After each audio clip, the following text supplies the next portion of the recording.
Joining us tonight are Terry Damon and Tony Armelin from Saratoga Project Management, as well as Jim King and some members of his team from King & King Architects. So at the end, they're available to answer questions as well. This will be, as was mentioned, we've had the opportunity to meet with a number of PTOs. There are about 9 or 10 or 12 more community presentations that we still have scheduled. And we were able to meet with some of our community members who have agreed to be ambassadors. So we just wanted to give the board and members of the community who are joining us tonight an opportunity to view the presentation that we'll be giving for the next several weeks. So if we go to the next slide, you know, the question, and by the way, it's important for the board to know that Matt, Marie, Carey, and I met with the editorial board today as well to discuss the capital project. And we talked about why now, right? Why is this the right time? And the short answer is there's never going to be a better time, right? This has been a capital project that's been years in the making and planning. We had one interim small capital referendum to address some of these issues, but leading up to this time, and it's important for folks to remember that we originally had planned on going out to referendum in December, but given the community's request that we slow things down a little bit, given the reopening, we've put this off to February, which is as late as we can put it off to address the debt schedule. We do have retiring debt, which allows us to pick up incoming debt and keep our levels, our debt level rather. So that's a big part of the reason why now is the right time, so that we have the least negative impact on the tax rate as possible. Also, it has to do with the state of our facilities. Now, we talk about our facilities that have some health and safety concerns, but we don't want people to think that currently the conditions that exist are not healthy or safe. Well, that's just not the case. What we're saying is, and based on the findings of the building condition survey, is that if we don't address the deteriorating issues that exist, they will become true health and safety issues. And also, so the retiring debt, the state of our facilities, as well as our plan, our program vision to advance teaching and learning that was informed by the program reviews that have been taking place. So when you think about these three factors all at once, this is where this long-term financial and capital plan comes into play. So, and we're able to do this, and we put this up in 2 propositions, but we don't want folks to think that this isn't one package, right? Although it's in 2 propositions, it's a package. It was put together intentionally in these 2 propositions so that we could maximize the most negative impact on the tax rate. So we're able to, due to prudent planning, retiring debt, capital reserve fund, we're able to do $62 million worth of work, most of which is going to be at the middle level, and we'll explain that a little bit more. But it does also address issues that were identified through the building condition survey at the elementary schools and the high school, as well as making much needed improvements to our athletic facilities. And all that $62 million of work can be done with no added impact on the tax rate. Now, we packaged this intentionally with a second proposition that comes up with a $16.7 million price tag that does have a small impact on the tax rate. So why do we do this? Well, one, we wanted to make sure that folks had an opportunity to have a chance to have a capital project that has no impact, but at the same time do a little bit of additional work where the impact on the tax rate is going to be equivalent to $84 a year on a house assessed at $300,000 for the first 2 years. Next slide. So one of the key building blocks that drives the work of the capital project is the instructional program. And one part of the capital project that really has the potential to advance the vision of the instructional program is in renovating and restructuring Van Antwerp and Iroquois for the 5, 6, 7, 8 program. So that means transitioning to 5 K-4 elementary schools, a lower middle school, 5, 6 at Van Antwerp, and an upper middle school, grade 7 and 8 at Iroquois. And this really gives us the opportunity to create spaces and campuses that specifically meet the needs of 5th and 6th graders at one location and 7th and 8th graders at another. As we walk through the strengths of this program, located across 2 campuses, it's important to remember that these middle school improvements will really end up benefiting our current and future elementary students and their younger siblings. And you'll also hear how these same middle school strengths and academic benefits will build the high school academic program later on down the line. So these strengths include creation of time and space for students and adults to teach and work and learn together in large and small groups in flexible spaces that have been designed for authentic, real-world problem solving. And tonight you'll get to see some examples of what those spaces could look like. Bringing students together for the first time in 5th grade as opposed to waiting until 9th grade gives students the chance to make friends from across the district, really building that student community. And it also creates a more equitable and consistent instructional program when you have all students and teachers from a grade level in the same place at the same time. It also has the potential to strengthen our teacher community by giving teacher access to their colleagues, facilitating communication, collaboration, and professional learning. There are also some real academic benefits to this model that are exciting as we think about the future. So having all students in a grade level together creates the opportunity for flexibility in scheduling and enhances the program for middle school students, and again, later for those same students when they get to high school. So 5th grade students could take courses like world language, technology, family and consumer sciences, and then in 8th grade could take courses like high school science, living environment, or earth science. And this strengthens our high school science program by creating a pathway where students can study all 4 science regents courses, living, earth, chemistry, and physics, before starting their AP courses. Students could also study things like drawing and design for production, studio and art, and MIDI. So again, strengthening our high school art, music, and technology programs. The reconfiguration also frees up space in the elementary schools when 5th graders come to Van Antwerp.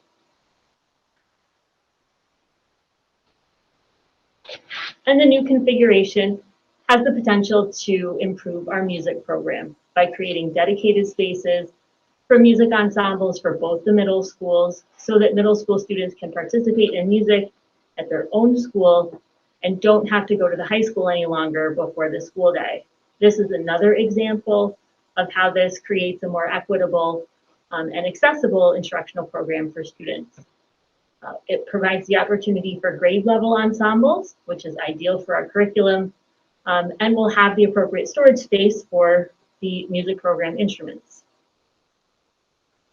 So when we go to the next slide, we're able to speak a little more clearly about some of the urgent and critical needs that have been deferred over time, as well as for the need for us to update deficient educational space across the district. As you can see in the top part of the slide, the picture of the Glencliff roof that is in a deteriorating condition and that needs to be addressed immediately. We've talked about this several times for the need for that to be our next group, as well as some other examples of insufficient systems that are in a state of disrepair, as well as when you look at the photos at the bottom that show, furniture and casework that is in woeful need of replacement, as well as we've talked about for a very long time now, the need for us to repair and replace and repair our track so that it is usable and safe.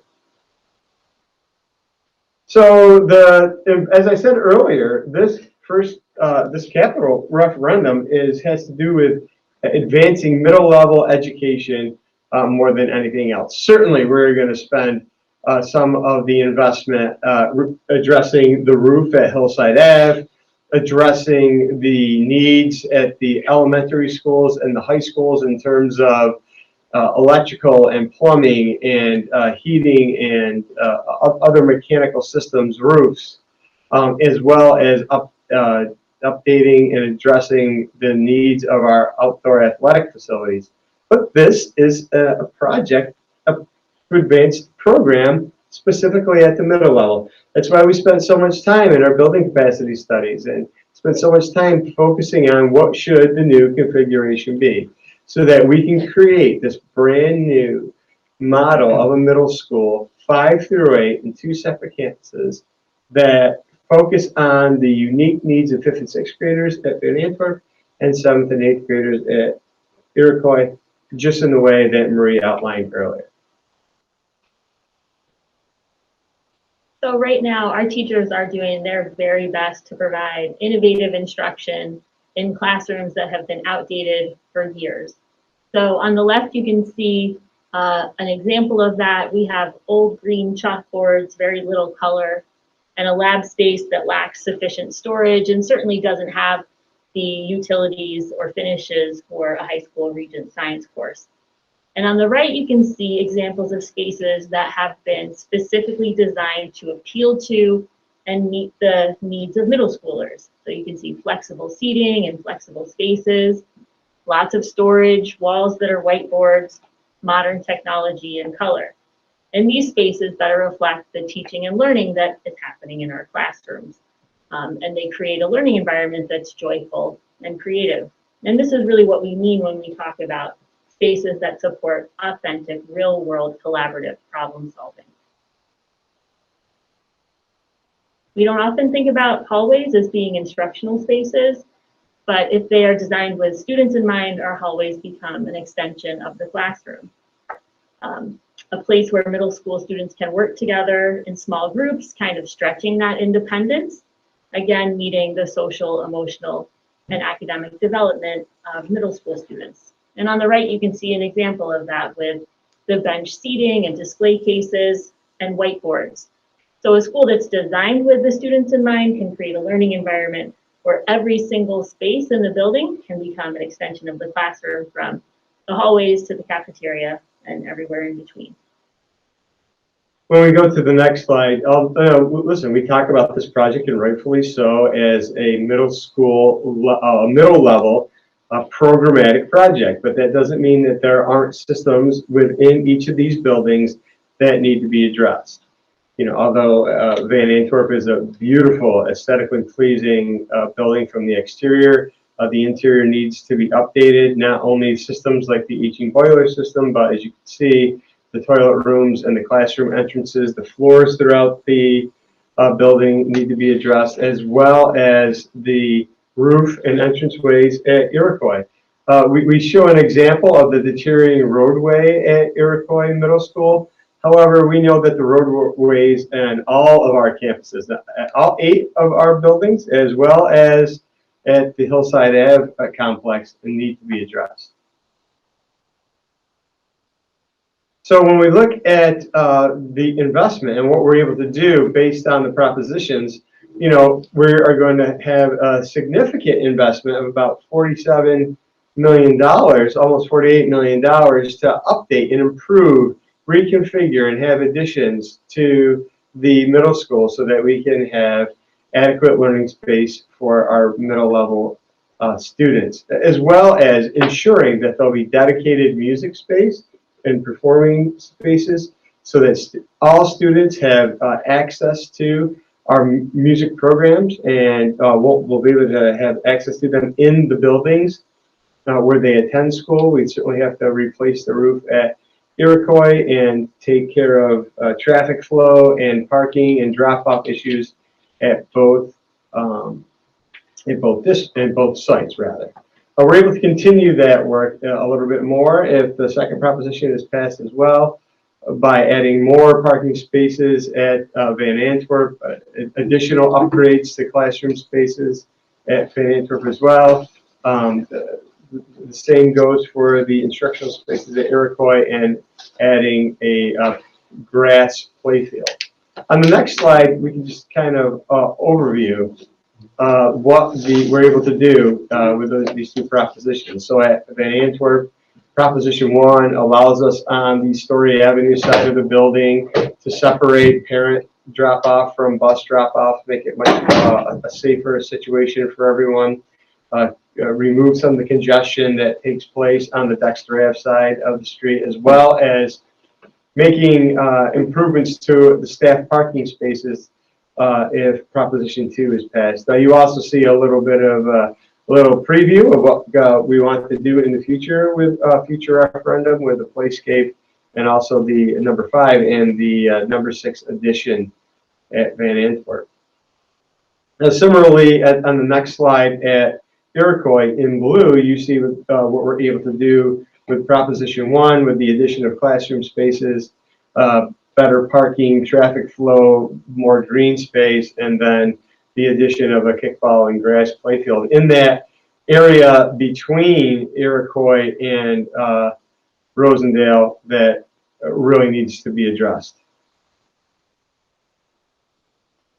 So we have mentioned that through the buildings condition survey, both one that was performed in last year by King & King and our previous building condition survey in 2015, there are at both the elementary school and the high school, there are systems that need to be addressed, specifically heating and ventilation upgrades at Hillside and Rosendale, boiler replacements at Birchwood and Craig. We've talked about the roof replacement at Glencliff, and certainly there's going to be one at Rosendale as well.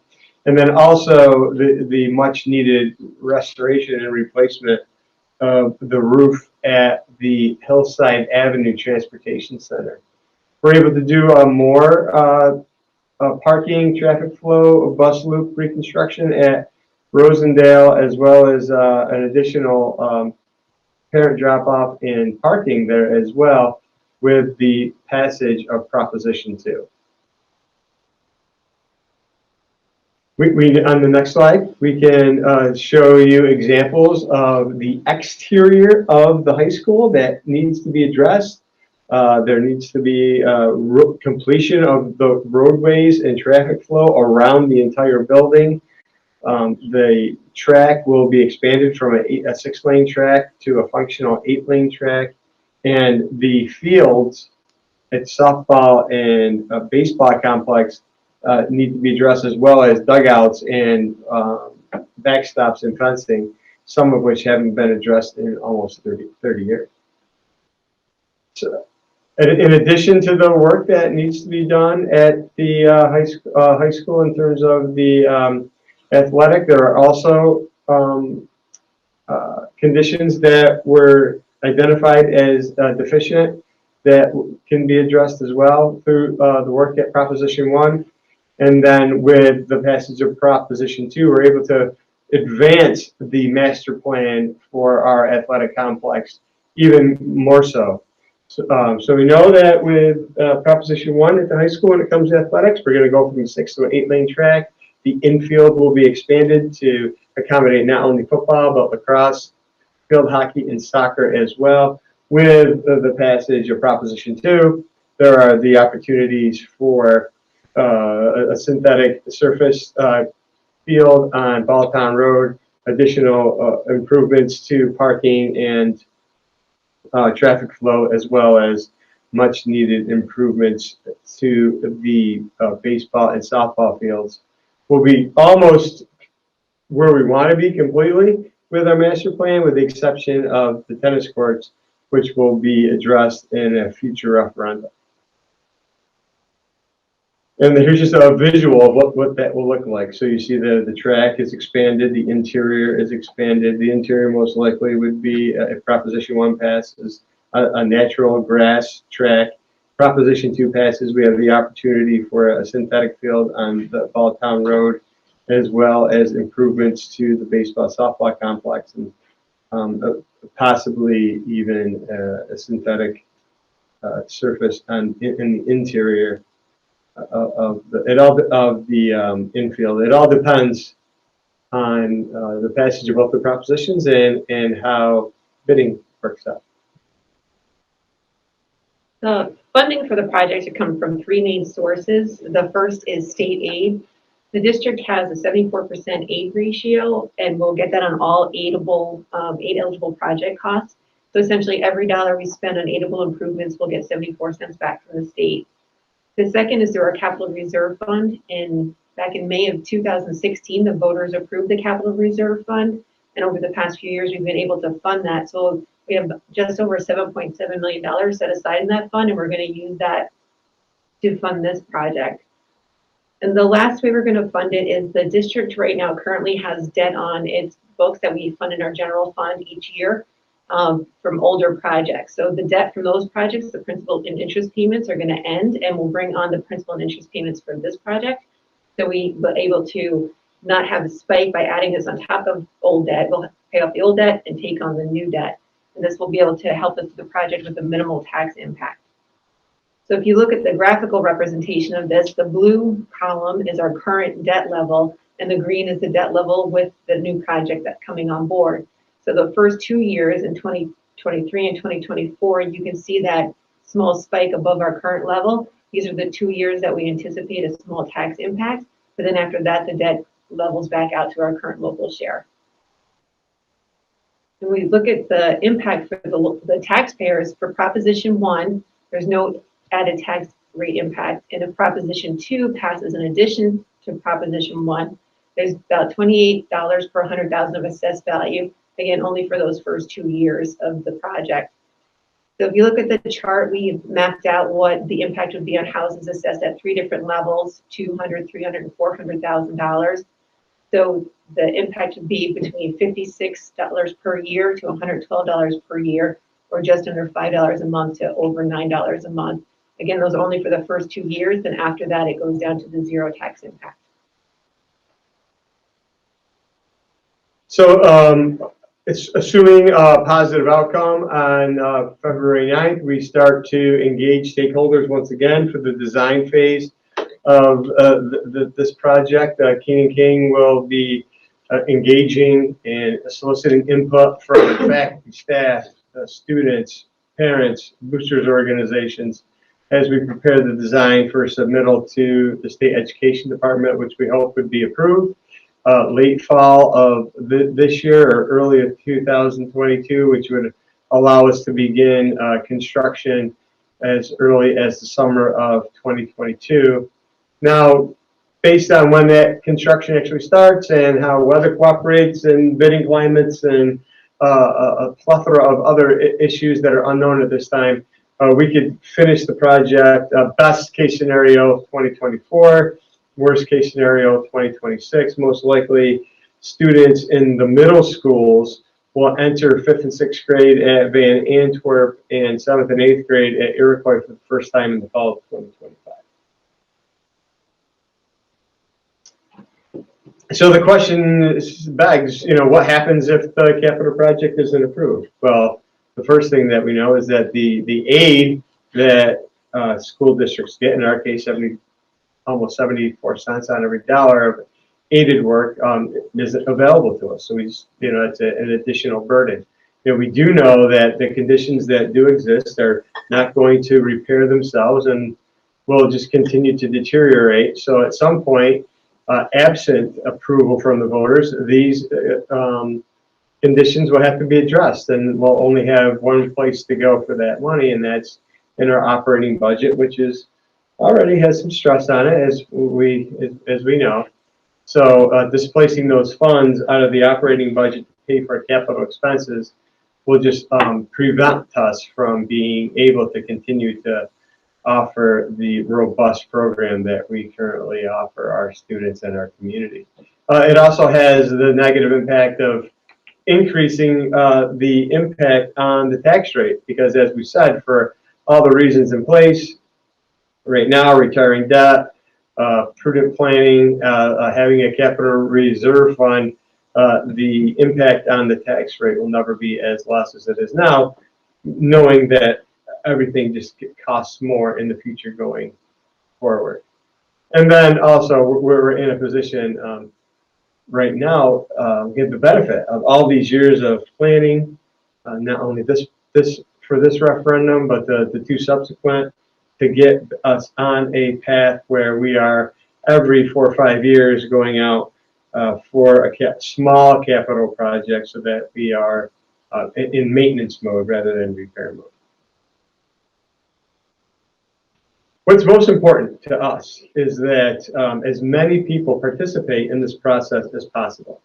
So in order to make that happen, we are able to have both in-person and absentee balloting for the referendum on the 9th of February. That'll take place between 7 and 9 in the morning. We will, just like we have in recent years, we will be voting, will take place out of the orchestra room. Folks will not enter the main entrance. They'll go right into that voting entrance, go directly into the orchestra room, vote, and then walk right back out of the building.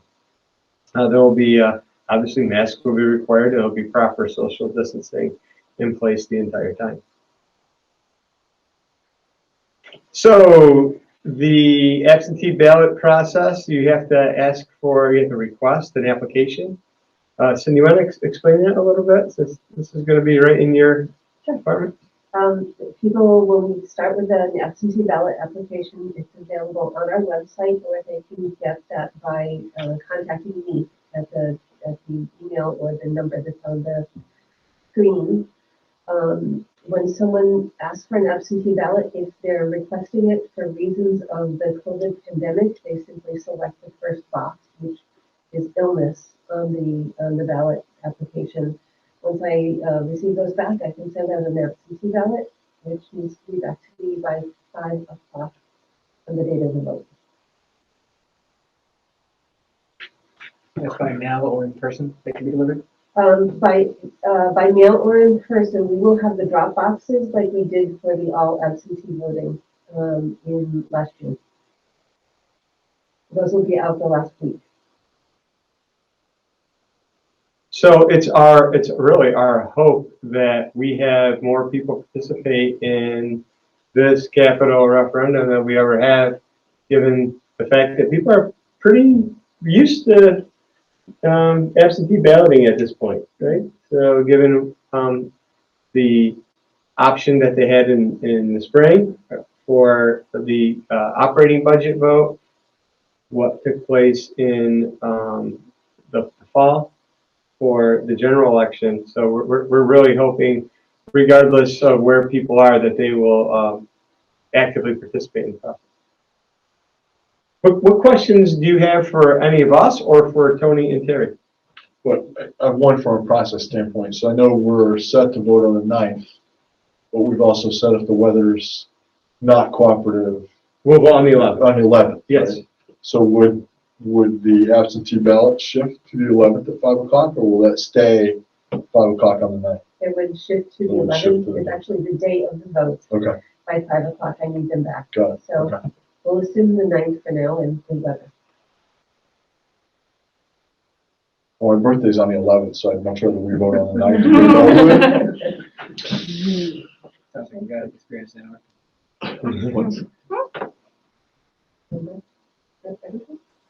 All right. Thank you very much. A question about the VA, maybe just a very quick question. There was a part about the staff parking lot. I was wondering, like, was that going to be reconfigured or was that just a resurfacing?